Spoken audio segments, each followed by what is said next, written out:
She walked into the city that never sleeps wearing a black dress and eyes that looked like secrets. She carried herself like a queen who owned every street light in New York. She said her name was Anna Delvey, and that she was a German heiress with millions waiting for her in Europe. No one questioned her because she looked like the kind of woman who never needed to explain herself. She spoke softly, but her words carried power. She knew the name of every famous art dealer, every investor, every magazine editor. She talked about building an art foundation, a place where the rich and beautiful could meet and show the world how culture and money can mix. Everyone believed her because she made them want to believe. Anna was not born rich. She came from a small town in Russia.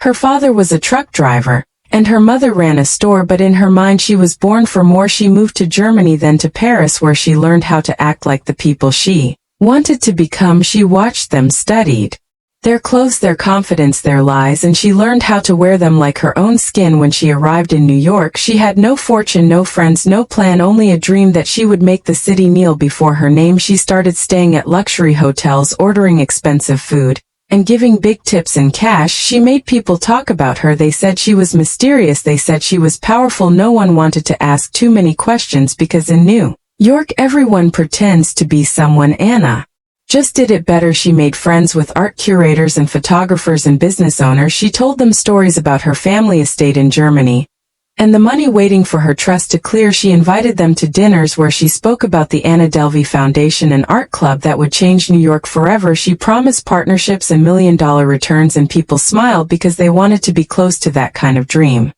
She lived in a world built on illusion. She booked rooms in 5-star hotels and stayed for weeks, telling the staff that her bank would soon send the transfer. She used fake wire receipts and forged statements that looked so real even bankers believed her. She convinced private jet companies to fly her for free, saying her assistant would handle the bill. She borrowed money from friends for luxury trips and never paid them back. When they asked, she said her father froze her account or her lawyer made a mistake, and somehow everyone still believed her because her confidence was her shield. One of her closest friends, Rachel, worked for a big magazine. She thought Anna was the real deal until the trip to Morocco. Anna invited her and 2 others to a 5-star resort, saying everything was paid for, but when they arrived the hotel demanded payment and the charges were more than $60,000. Anna smiled and said her card would go through soon, but it never did. Rachel had to pay the bill from her own account, and that was the moment when her doubt turned into fear. She started to see the truth behind the glass. The hotels began to question the unpaid bills. Her fake wires were no longer working,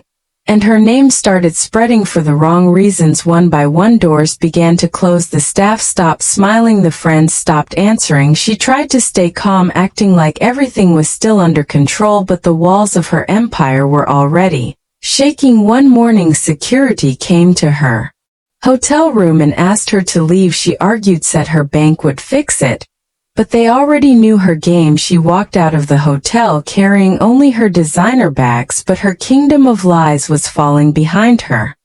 Police began to investigate. They found unpaid bills, forged documents, and a list of victims who had all believed in her dream. Anna was arrested in 2018 after trying to trick another luxury hotel. She stood in court dressed like a celebrity, her hair perfectly done, her face calm. Reporters filled the room waiting to see the girl who fooled New York. She never cried, she never begged, she looked at the cameras like they were her audience.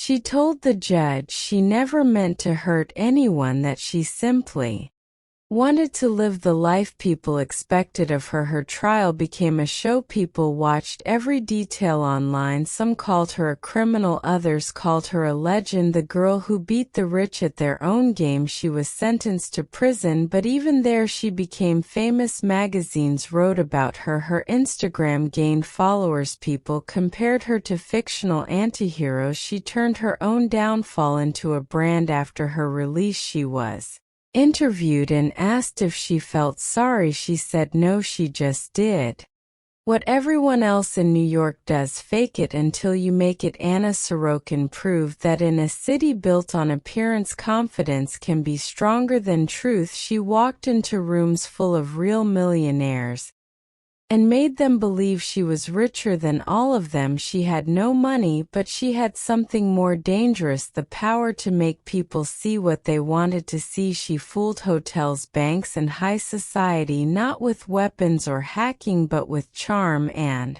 courage. She created a dream and lived inside it until the world caught up.